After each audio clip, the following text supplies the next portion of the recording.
Hi everyone, welcome to Snows Tamil podcast. இந்த video வந்து ஒரு கொஞ்சம் டிஃப்ரெண்ட்டான வீடியோ. ரீசெண்டாக மதுரையிலேருந்து பெங்களூருக்கு இண்டிகோவில் ட்ராவல் பண்ண அனுபவத்தையும் மற்றும் சில ஹேண்டியான டிப்ஸ் அண்ட் ட்ரிக்ஸை பற்றி தான் பார்க்க போகிறோம். ஸோ ஃப்ளைட் வீடியோக்கு போகிறதுக்கு முன்னாடி ஃப்ளைட் ட்ராவலுக்கு போகிறோன்னா வீட்டிலேருந்து பண்ணக்கூடிய சில முக்கியமான விஷயங்கள் என்னென்ன அப்படின்றத பார்க்கலாம். First web check in. ஸோ பேசிக்காக நம்ம ஃப்ளைட்டுக்கு போகிறத கன்ஃபார்ம் பண்ணுறதுக்கு சீட் செலக்ட் பண்ணுறது தான் வந்து இந்த வெப் செக்இன் ப்ராசஸ். இது ஃப்ளைட் கிளம்புறதுக்கு 48 மணி நேரத்துக்கு முன்னாடியிலேருந்தே வந்து பண்ணலாம். பேசிக்காக வந்து நம்ம ட்ராவல் பண்ணுறதுக்கு தேவையான சீட்டை செலக்ட் பண்ணுறது தான் இந்த ப்ராசஸ். இப்போ நம்மளுக்கு ட்ராவல் பண்ணும்போது பெருசாக எந்த லக்கேஜும் இல்லை, வெறும் ஒரு ஆஃபீஸ் பேக் தான் வச்சுருக்கோம் அப்படின்னா வந்து டேரெக்டாக எந்த க்யூலையும் நிற்காம செக்யூரிட்டிக்கே போயிடலாம். இது மூலமாக வந்து நிறைய டைமுமே சேவ் ஆகும். அடுத்தது வந்து லக்கேஜ் ரூல்ஸு. ஸோ ஒவ்வொரு டிக்கெட்டுக்குமே வந்து செக்இன் பேக்கேஜ், அதுக்கப்புறம் ஹேண்ட் பேக்கேஜ் வந்து அலோவ் பண்ணுவாங்க. ஸோ செக்இன் பேக்கேஜ் அப்படின்றது வந்து நம்ம பெரிய பெரிய லக்கேஜஸ்லாம் வந்து ஃப்ளைட்டோட லக்கேஜ் ஏரியாவில் வைக்கிறது அப்படின்னு சொல்லுவாங்க. ஹேண்ட் பேக்கேஜ்ன்றது ஃப்ளைட்டுக்குள்ளே எடுத்துகிட்டு போகிறது.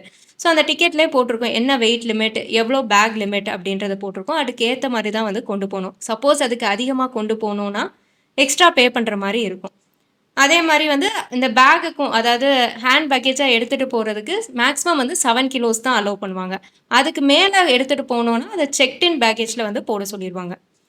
அடுத்து என்னென்ன பொருள் கொண்டு போகிறோம் அதுவுமே வந்து ரொம்ப முக்கியம்.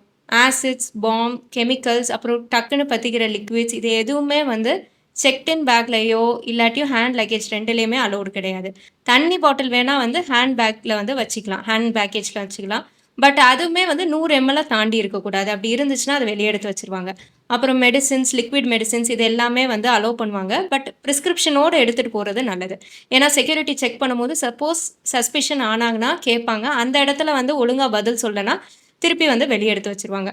அப்புறம் ஷார்ப்பான ஐட்டம்ஸ், நைஃப், பிளேடு, இந்த மாதிரி ஐட்டம்ஸ்லாம் வந்து ஹேண்ட் லக்கேஜில் வந்து அலோவ் பண்ண மாட்டாங்க.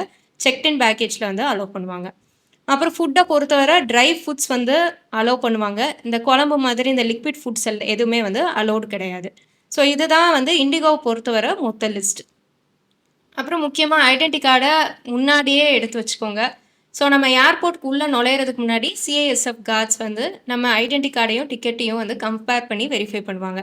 ஸோ இதை தான் நம்ம வீட்டிலே பண்ணக்கூடிய செக்லிஸ்ட்டு. அடுத்து நம்ம ஃப்ளைட்டு சப்போஸ் ஒரு டொமஸ்டிக் ஃப்ளைட்டாக இருக்குது அப்படின்னா ஃப்ளைட்டு கிளம்புறதுக்கு ஒரு 90 மினிட்ஸ் முன்னாடி வர்றது நல்லது. இல்லை ஒரு இன்டர்நேஷ்னல் ஃப்ளைட்னா வந்து ஃப்ளைட் கிளம்புறதுக்கு ஒரு 3 hours பிஃபோர் வர்றது நல்லது. ஸோ இப்போ இது மதுரை ஏர்போர்ட்னால வந்து பிரச்சனை இல்லை. ஆனால் இப்போ சென்னை, பெங்களூர் மாதிரி பெரிய ஏர்போர்ட்டாக இருந்தால் அதிகமான க்ரௌட் இருக்கும், முக்கியமாக வந்து இண்டிகோ கவுண்டர்லலாம். ஸோ அப்போது முன்னக்கூட்டியே கொஞ்சம் சீக்கிரமாக பஃபர் டைம் வரது வந்து ரொம்பவே நல்லது. வாங்க நம்ம பயண அனுபவ வீடியோக்குள்ளே போகலாம். ஸோ நம்ம இன்னைக்கு ட்ராவல் பண்ண போகிறது மதுரையிலேருந்து பெங்களூர் வர இண்டிகோ ஏர்லைன்ஸோட ஏடிஆர் மாடல் ஃப்ளைட்டில் தான். மதுரை ஏர்போர்ட்டோட லொக்கேஷன் நம்ம மதுரை ஜங்ஷன்லேருந்து 12 கிலோமீட்டர் தள்ளி இருக்குது. அண்ட் நம்ம மதுரை ஏர்போர்ட்லேருந்து கரண்ட்டாக இந்தியாவுக்குள்ளே சென்னை, பெங்களூர், மும்பை, ஹைதராபாத் மற்றும் டெல்லிக்கு ஃப்ளைட்ஸ் ஓடிட்டுருக்கு. இன்டர்நேஷ்னலுக்கு கொலம்போ, சிங்கப்பூர் மற்றும் துபாய்க்கு ஃப்ளைட்ஸ் ஓடிட்டுருக்கு. ஸோ நம்ம இன்னைக்கு ட்ராவல் பண்ண போகிறது பெங்களூருக்கு. அண்ட் பெங்களூருக்கு இண்டிகோ மட்டும்தான் ஓடுது, வேறு எந்த ஏர்லைன்ஸுமே கிடையாது. அண்ட் ஃப்ளைட்டோட டைம் எங்களுக்கு காலையில் 8:10. அண்ட் பெருசாக இந்த லக்கேஜ் எதுவும் இல்லாதனால வீட்டிலே ஆன்லைனில் செக்இன் பண்ணி முடிச்சாச்சு. அதனால் கவுண்டருக்கு போக தேவையில்லை, டைரெக்டாக நம்ம செக்யூரிட்டி செக்குக்கு போயிடலாம்.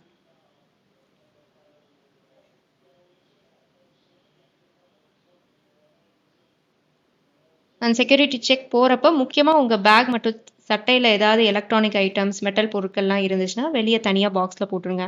வாட்ச், பெல்ட், பர்ஸ் கூட வெளியே தனியாக பாக்ஸில் போட்டுடலாம். ஸோ இதெல்லாம் முடிச்சுட்டு நேராக உங்கள் டிக்கெட்டில் கேட் நம்பர் போட்டிருக்கோம், அந்த கேட்டுக்கு போயிட வேண்டியதான். மதுரை ஏர்போர்ட்டில் செக்யூரிட்டி முடிச்சதுக்கப்புறம் நிறைய சின்ன சின்ன கடைகள் இருக்குது. பட் வெளியில் இருக்கிறத விட இது ரொம்பவே காஸ்ட்லியாக இருக்கும்.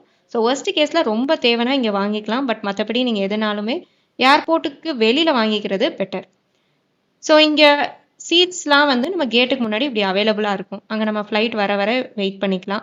ஸோ ஃப்ளைட் ரெடி ஆனதுமே வந்து ஒவ்வொரு செட் ஆஃப் ரோஸாக கூப்பிடுவாங்க. அவங்க கூப்பிட நம்ம போக வேண்டியதான்.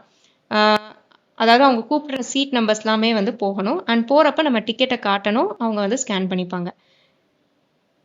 அண்ட் இந்த ஃப்ளைட்டோட மாடல் ATR 72. அண்ட் இதில் மொத்தம் 72 பேர் ட்ராவல் பண்ணலாம். அண்ட் இதோடைய மேக்ஸிமம் ரேஞ்ச் 1350 கிலோமீட்டர் வரை பறக்கும். ஸோ அந்த ஃப்ளைட்டில் மேக்ஸிமம் வந்து ஷார்ட் டிஸ்டன்ஸ்க்கு தான் யூஸ் பண்ணுவாங்க. இதில் டர்பைன் என்ஜின் யூஸ் பண்ணுவாங்க. இந்த மாடல் ரொம்பவே ஃபியூவல் எஃபிஷியன்ட். ஆனால் ஜெட் என்ஜின்லாம் கம்பேர் பண்ணுறப்ப அந்த ரேஞ்சும் கெப்பாசிட்டியும் கம்மியாக இருக்கும். அது போக டர்பைன் என்ஜின் சத்தம் வந்து கொஞ்சம் ஜாஸ்தியாகவே இருக்கும் ஜெட் என்ஜின்லாம் கம்பேர் பண்ணுறப்ப. ஸோ இது சின்ன ஃப்ளைட்னால ஏரோ பிரிட்ஜ் யூஸ் பண்ணல. டைரெக்டாக நம்ம கேட்ல இருந்து இப்போ பஸ்ஸில் தான் கூட்டிகிட்டு போயிட்டு இருக்காங்க.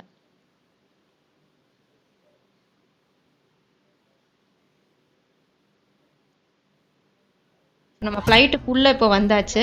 அண்ட் இந்த சின்ன ஃப்ளைட்டில் சீட் பார்த்தீங்கன்னா 2x2 லேஅவுட். அண்ட் சொல்ல போனால் பெரிய A320 ஃப்ளைட்டை விட ரொம்பவே சீட் ஸ்பேஷியஸ் அண்ட் கம்ஃபர்டபுளாக இருக்குன்னு தான் சொல்லணும்.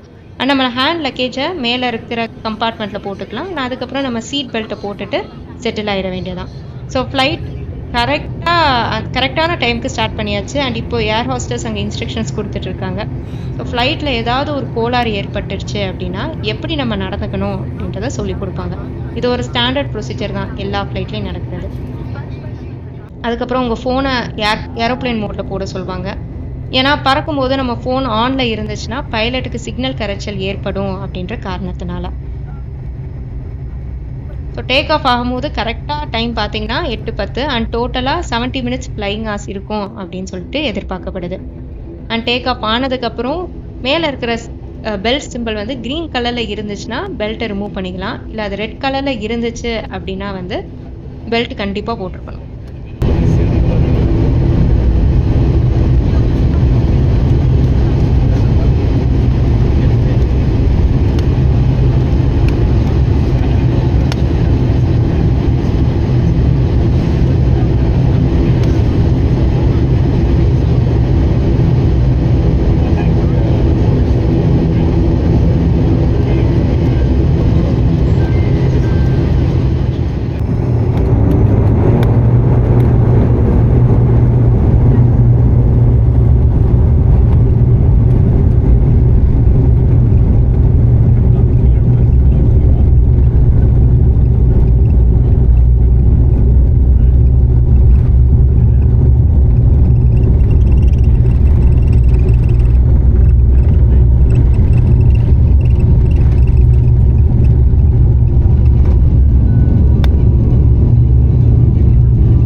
இண்டிகோ ஃப்ளைட்டில் சாப்பாடு வேணும்னா காசு கொடுத்து தான் வாங்கணும். ஸோ நாங்கள் ப்ரீ புக் பண்ணியிருந்தோம் பிரேக்ஃபாஸ்ட் காம்போ அப்படின்னு சொல்லிட்டு டிக்கெட்டோட. ஸோ டிக்கெட்டோட சேர்த்து போட்டிங்கன்னா கொஞ்சம் ரேட்டு கம்மியாக இருக்கும். பட் நாங்கள் இது வீட்டிலேருந்து காலையில் 5:30 கிளம்பிட்டனால ஆர்டர் பண்ணிட்டோம். இல்லைனா பெஸ்ட் ஆப்ஷன் ஏர்போர்ட்டுக்கு வெளியில் சாப்பிட்டுட்டு அப்புறம் வர்றது தான். சப்போஸ் நீங்கள் ஆர்டர் பண்ணலனாலுமே ஏர் ஹோஸ்டஸ் கிட்ட வந்து காசு கொடுத்து வாங்கிக்கலாம். பட் தண்ணி மட்டும் ஃப்ரீயாகவே கொடுப்பாங்க. பட் சின்னதாக ஒரு கப்பில் கொடுப்பாங்க, அவ்வளோதான். ஸோ இதுதான் அவங்க மெனு. ரேட் பார்த்தீங்கன்னா 300லேருந்து 500 வரை இருக்குது. சாண்ட்விச் ப்ளஸ் மற்ற ஃபுட் ஐட்டம்ஸ்க்கு எல்லாத்துக்கும். அண்ட் இந்த ஏடிஆர் மாடல் ஃப்ளைட்டில் மொத்தம் 21,000லேருந்து 25,000 அடி வரை பறக்கும். இதே மற்ற ஜெட் ஃப்ளைட்லாம் எடுத்துக்கிட்டோன்னா போயிங் மற்றும் ஏர்பஸ் மாடல்லாம் 36,000லேருந்து 38,000 அடி வரை பறக்கும்.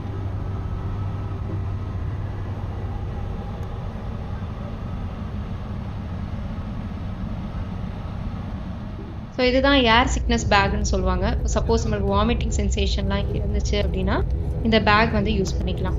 ஸோ இது எல்லாருக்குமே வந்து அவங்க சீட்டுக்கு முன்னாடி வந்து அவைலபிளாக இருக்கும். அடுத்த 1 மணி நேரத்துக்கு பெருசாக எந்த வித ஈவெண்ட்டும் இல்லாதனால முடிஞ்சா உங்கள் ஃபோன் இல்லாட்டி டேப்ல படம் டவுன்லோட் பண்ணிக்கிட்டிங்கன்னா டைம் பாஸ் ஆகிறது நல்லாவே இருக்கும்.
அடுத்து லேண்ட் ஆகிற ப்ரொசீஜர் ஒரு 20 நிமிஷம் முன்னாடியே ஸ்டார்ட் பண்ணுறாங்க. இப்போ மறுபடியும் நம்ம சீட் பெல்ட் போடணும். அப்புறம் ஏர் ஹோஸ்டஸ் எல்லாரும் வந்து க்ளீன் பண்ண ஸ்டார்ட் பண்ணுவாங்க. அண்ட் நம்ம எல்லா சீட்டுமே வந்து அப்ரைட்டாக வைக்கணும்.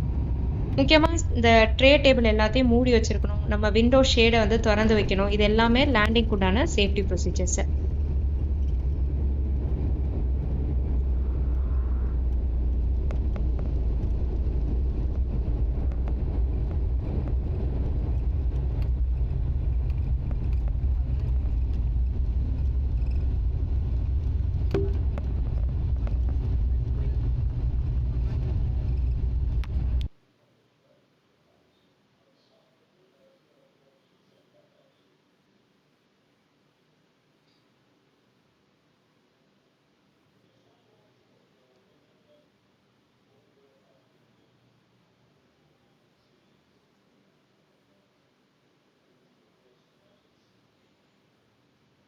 ஸோ பெங்களூரில் கரெக்டாக 9:20க்கு லேண்ட் ஆயிடுச்சு. இங்கேருந்து ஒரு ரிமோட் பேல நிறுத்தினாங்க. இப்போ ஒரு பஸ்ஸில் வந்து கூட்டிகிட்டு போகிறாங்க.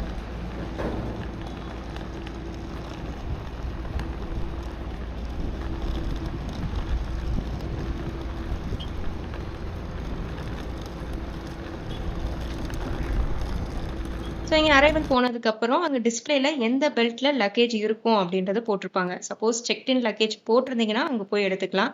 எங்களுக்கு எதுவும் இல்லை. ஸோ டைரெக்டாக வந்து எக்ஸிட்டை நோக்கி போயிட்டுருக்கோம். ஸோ இதுதான் எங்களுடைய ஃப்ளையிங் எக்ஸ்பீரியன்ஸ். கண்டிப்பாக இந்த வீடியோ பிடிச்சிருக்கும்னு நினைக்கிறேன். ஸோ இந்த வீடியோ பிடிச்சிருந்தா கண்டிப்பாக கமெண்ட் பண்ணுங்கள்.